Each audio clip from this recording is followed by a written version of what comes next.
If you have an interest in horses and love learning more about horses, the horse industry, teaching, or even managing your own horse business, then you're in the right place. We would love you to join us on our mission, which is to improve the lives of horses around the world through the education of riders, handlers, and trainers. So get comfortable, listen in, and enjoy. Today's chat has been sponsored by Online Horse College.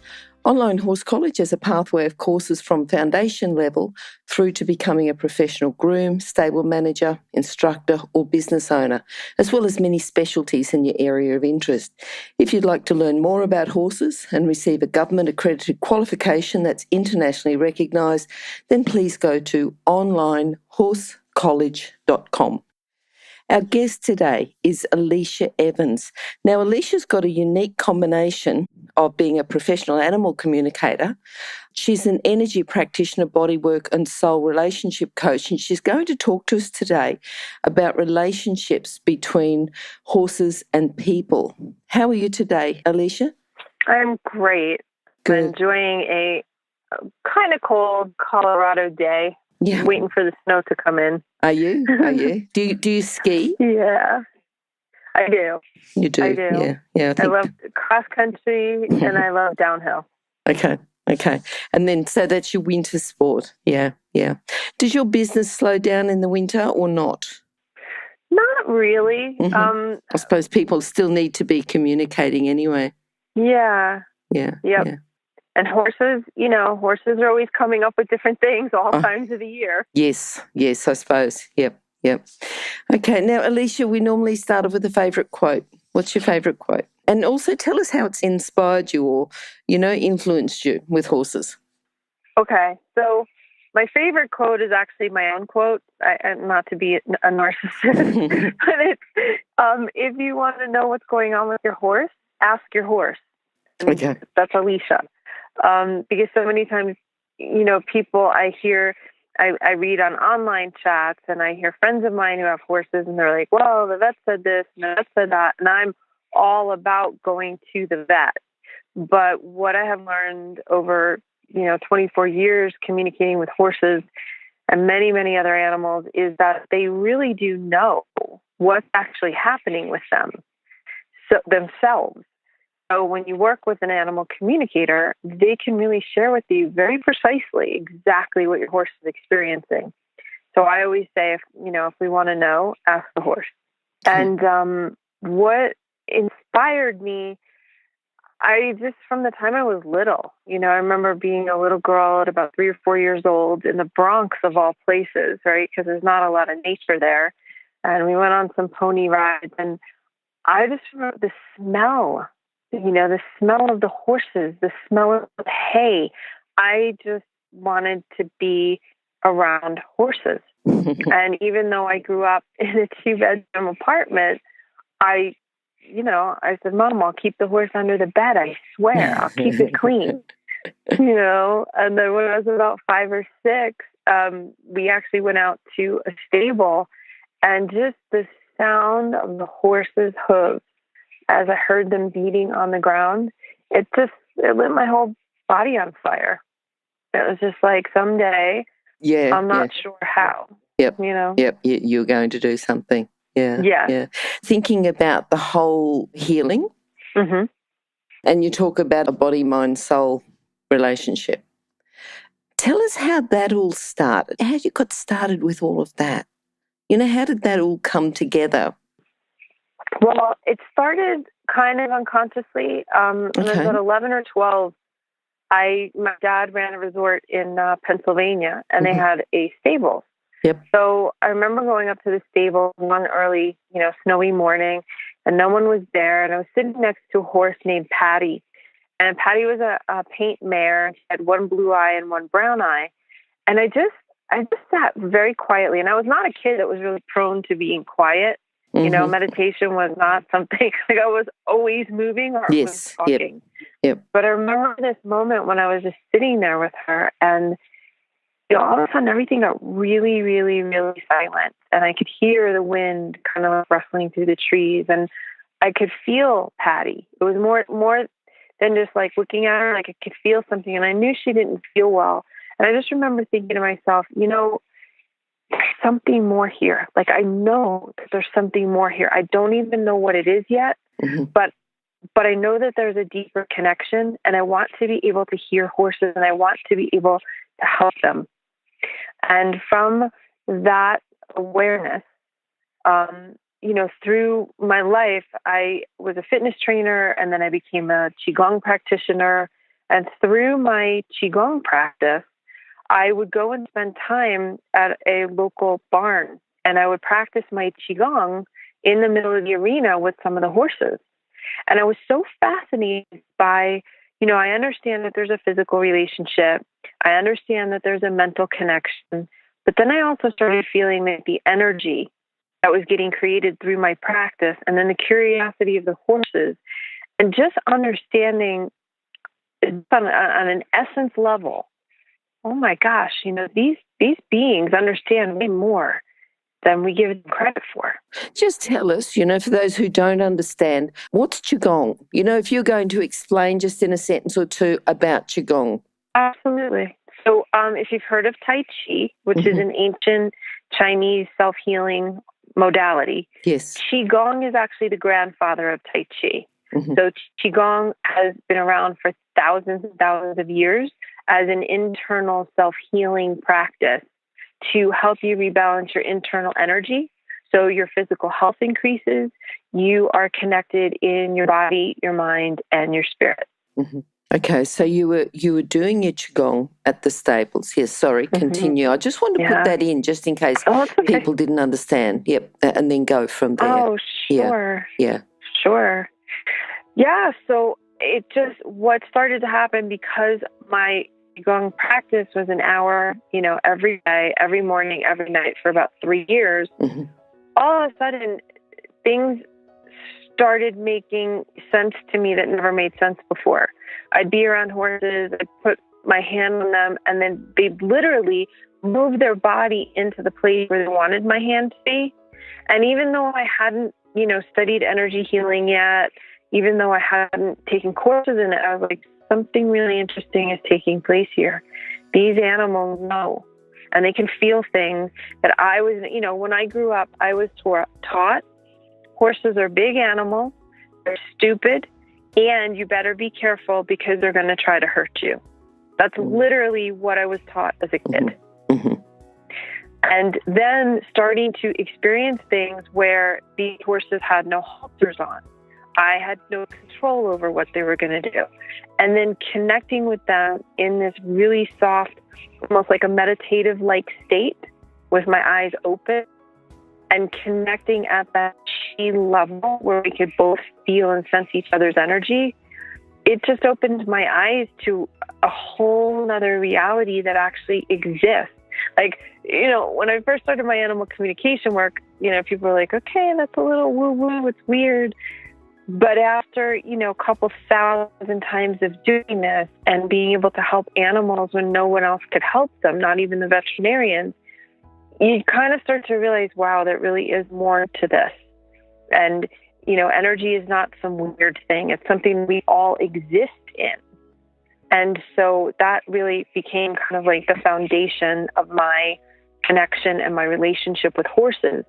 And then the horses literally started training me. How do I bring people into this energy field, right? And how do I help people understand their horses better? And I'm sorry, because I think I interrupted you because you were telling us about Patty, the paint mare, and that, you thought something was wrong. So was something wrong with her? Because you were quite young at that stage. I was. And I didn't feel comfortable at 11 or 12 years old to say, hey, I know something's wrong, right? Because our stable master at the time was this big, very large Dutch man named Andre. Yeah. And Andre had a little bit more of a cowboy perspective, about horses. But when he came up to the barn that morning, I said, Andre, I was like, I don't know, if I'm right or not. But I said, I think Patty doesn't feel well. And he goes, well, why do you say that? And I was like, I don't know. It's just a feeling. He goes, all right, well, I'll check. And that was really it. So I never knew if she did or she didn't. But years later, I landed up in New York City with another horse named Paddington. And Paddington lived literally in a 5-story townhouse. This is how they ran the barn and the stable.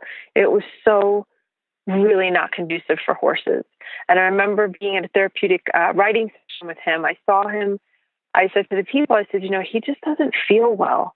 Can I take him outside? And we stood outside for a while, and it was a slow drizzle. It was a fall day. And I just wished that I could take Paddington and ride him away, because I knew that this life of living in a building, literally like in a 5-story building, was not healthy. And with him, I called the next day to check on him. I had found out he colicked and he passed away. And then 2 years later, that's when I started actually studying and training in animal communication. Mm-hmm. So I feel like they know what's wrong with them. Yeah. They know, they're very intelligent. They're way, way more intelligent than we give them credit for. Sure. I can certainly agree with you there. Now, Allecia, if someone wanted to do the type of work that you do, is it a gift? Is it something that can be learned? It's definitely something that can be learned. I really believe over the last 24 years of working with animal communication and energy healing and body work, I really have seen, I didn't totally understand my path as I was walking it. I was sort of led to the next piece and then the next piece. And before I knew it, I was like, wow, this is actually like a career, knowing how to help animals. So the first thing that I would recommend for people is just start with an animal communication class. Just start with learning what telepathy is. Learning, like, do you land up hearing your horse? Do you land up seeing things about your horse? Do you land up just generally having a sense or feeling and a knowing of what's going on with your horse? That's what basic animal communication will teach you. And I think that is, a great way to get started if you're looking at the animal communication track. If you're looking at, I actually really enjoy body work, then start with just a basic massage course, or an energy healing course. My career was built, like I said, I didn't expect that I was going to learn the things I was going to learn at 6 years old. I wanted to be a veterinarian. Okay. But when math and science came in, I realized there's no way I will ever get accepted to a veterinary school. Mm-hmm. So I gave up that dream. But years later, when I started practicing Qigong and started realizing, whoa, there really is something to this animal communication piece. And I can utilize that to actually help horses heal, especially if it's a case where the veterinarians they can't find the diagnosis, right? Yes. So they're using all their tests to find it. But then when I was able to ask the horse and say, well, what's your perspective? And the horse said, well, it's not that, it's this. Then all of a sudden I was like, oh my gosh. Okay, so maybe I can help them heal. It just might not be in the way that I thought traditionally thinking that I would be able to help. Okay. And then when the energy work came in and then the distance energy work came in, all of a sudden it was like, wow, I actually really can realize my dream of assisting them. It just was this natural progression because I was just sort of following where I was being led. What was the next piece? Mm-hmm. Qigong was the first piece.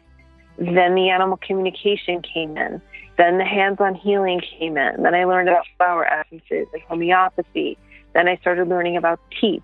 And I started learning about food. So it's really been a progression of studying all these aspects, but really honing my gift. And I would say everybody has it. Everybody is born telepathic. Okay. We're just not educated that way, right? Yep. Like most, like when little kids say, oh, it's my imaginary friend. Well, they could, it might not be an imaginary friend. They could literally be talking with an energy being. And we tend to discourage that, or how gifted little kids are when they're like, well, my horse feels this, because they're already so plugged in on that level. They're just going right from their gut intuition. and then we teach them to close that down. Okay. So that's why I say we are all born with it. Yes. Yep. And it's learnable. Just thinking about a couple of case studies, people that you've helped, because if people can communicate with their horse better, then that's going to improve the relationship between them and their horse. Have you got a couple that you'd like to tell us about? Absolutely. The most fascinating one was I had been, last November, I was at a wolf sanctuary. Actually, before that, in May, I was in Santa Fe, New Mexico, and I was working with a woman who does equine leadership. And I took 2 days with her, and I worked with her horses and loved her horses. They were great. About 6 months later, in November, I was in a different place in New Mexico and met this woman at a wolf sanctuary who had brought her cat with her. They were driving around in an RV, and she was telling me their cat was sick, and I said, well, I think I'm supposed to help you. So worked with them that night. The cat was better by the next day, and they said, oh my gosh, it's right around Thanksgiving. What are you doing for Thanksgiving? You must come out to Santa Fe and visit us. We live right near Santa Fe. Yep. Well, it turns out they lived 1 mile exactly up the hill from these horses that I had met in May. Yes. So I went out to visit them, and when I was driving up on a Friday night, one of the horses named Blue was standing at the edge of the pasture. And I went over, I said hi to her. It was evening. My headlights, they were just, the one thing that kept coming to me was, why do you keep showing me your eyes? Why do you keep showing me your eyes? I contacted her mom, and 3 days later, I got an email back from her. She said, you don't know, do you? And I said, no, what happened? She said, Blue went blind. And we have no idea what happened. Okay. And I thought, all of this has to be too weird, right? Because I'm only a mile away. And so I said, okay, I'll come down and communicate with her. So Blue just kept telling me. Now, Blue had lost all proprioception in her feet. Mm-hmm. So I knew that something more was wrong, because even if a horse goes blind, I've met blind horses that can see better than some sighted horses. So they will still have proprioception in their feet. But Blue didn't have that. And I was like, something's really not right. So I asked her what was wrong. And she said, it's not my eyes. It's not my eyes. She said, Allecia, I can see. But the problem is I have a pressure in my head. And the pressure is creating, pressure on my optical nerves. And that's what's cutting off the blood flow to my eyes. I was like, okay. I told her people, I said, your horse, it's not her eyes. She does not have a disease. She does not have anything. And she's telling me she's going to see again. And the one person that I knew to call is my equine dentist, because he's brilliant. And I called him and I said, you have to come up here. And he wanted somebody else to come. And I said, no, you have to come. He came. The first adjustment he did, she got all of her proprioception back. And she was able to see I checked in with her. She said, I have about 30% of my sight back. Wow. I said, okay, this is really, really, really good. And then he more adjustments on her mouth. Mm-hmm. And he also did some blood flow releases in her head. And Blue is fully sighted. And she is the first veterinary case of a blind horse seeing again, because the veterinary medicine could not figure out what was wrong with her. And so being able to use animal communication and hear her and then know what she needed is the first time in veterinary history that a blind horse has become sighted. There's so much that we don't know, isn't there? We just don't know. Yeah.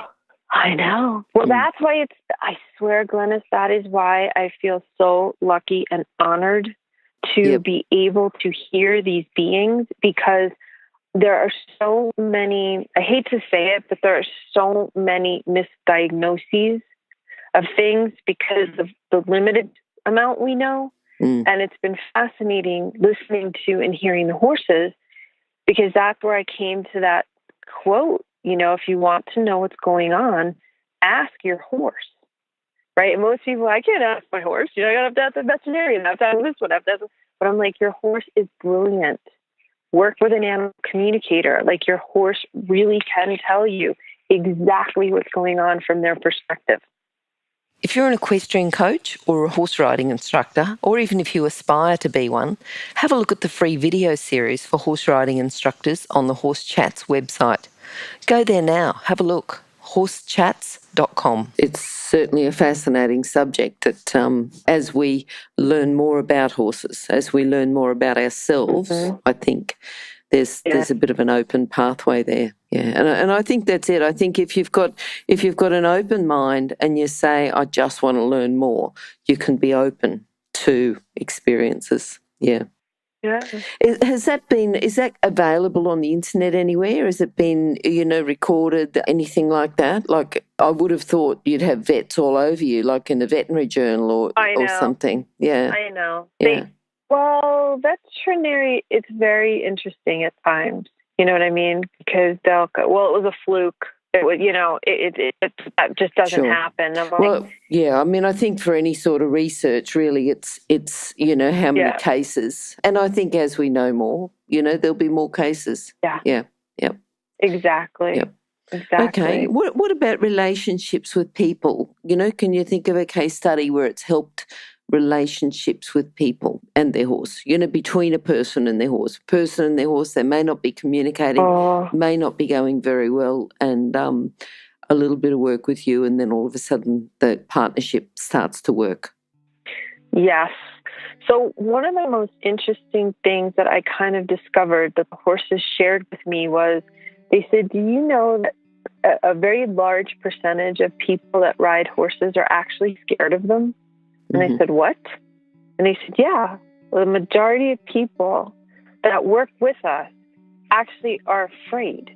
Like, they're afraid we're going to do something wrong. They're afraid we're going to step on them. They're afraid we're going to take off with them. And so, I said, wow, I honestly, I really didn't realize that before. So I said, well, what's the biggest thing that I can do to help you guys? What's the biggest thing that I can help people understand about you? And they said the first thing is, regardless of our size, understand that actually we're really gentle beings. Like, we're not there to cause harm. And if you can help people first come to a horse from a relationship perspective and think about the way horses really would greet each other first, which would be with breath, right? They'd be sniffing noses and they'd be sharing breath. Mm-hmm. They said if you can just teach people to breathe in a more relaxed way, then coming to us, they'd actually see what's actually happening between us, not the fears that they're projecting, that they don't even realize they're projecting, upon us, that can create a struggle. Mm-hmm. And that was mind-blowing to me, Yep. Yep. That was mind-blowing. And it was, even people that ride really well. I have a girlfriend who I worked with who, it's just, there was not the ease that needed to flow between her and her horse. And I don't want to give anybody a mistake. I am not a horse trainer, but I understand the energy that goes back and forth in the relationship. So I can help with that finer point of the beginning foundation. Like, even if you're an expert rider, but you're not breathing properly, the horse is going to go on alert. And so we spent a couple of sessions just breathing, and the level and the quality of what shifted in her riding. Because I wasn't teaching her aspects or fine points of riding. I was teaching her aspects and fine points of relationship. And by the third session, she was weeping.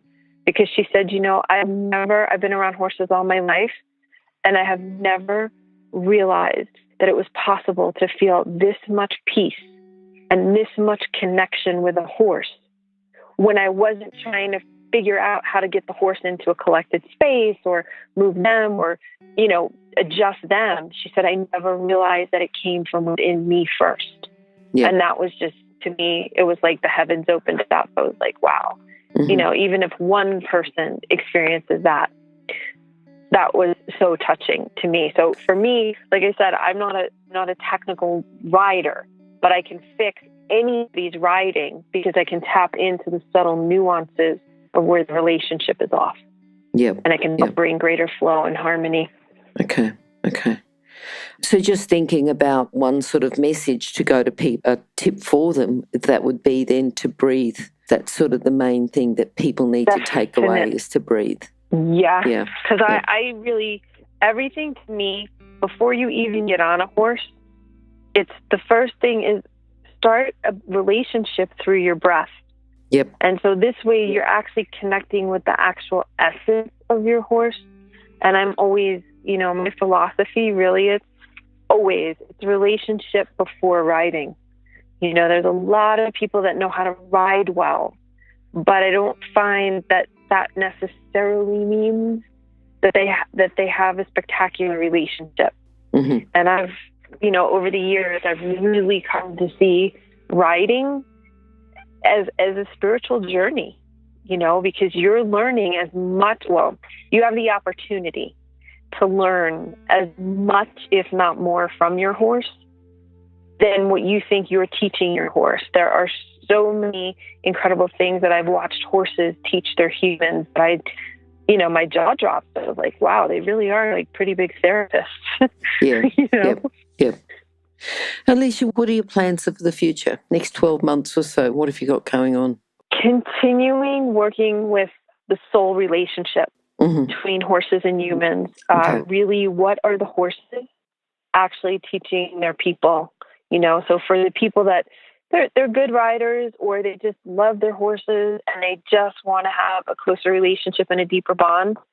My soul with horses is teaching people the art of animal communication. It teaches them the energy work and the foundation to build a really healthy relationship with your horse. And it also helps people really discover, wow, this is a pretty big teacher in my life. I really kind of look at the horses as like furry gurus. Yep. I feel like they're, in so many ways, they're already enlightened masters. And they're like, could you just translate information for us so we can help our people? If people would like to contact you to find out a bit more, what's the best way? Easiest way is via my website, which is www.animalhealer.com. And all my contact info is right on there, and I'd be happy to serve you and your horse. Perfect. All right. And those details will be, of course, at the bottom of your page, which is horsechats.com/Allecia Evans, or search for Allecia or search for Evans. So, Allecia, this has been fascinating. Fascinating talking to you, hearing about the blind horse being able to see again. I think that's a story that it's a shame it's not better recorded, but in time to come, people look back. If, there's a few more cases like that, then that'll be good. And, look forward to having you back again sometime in the future.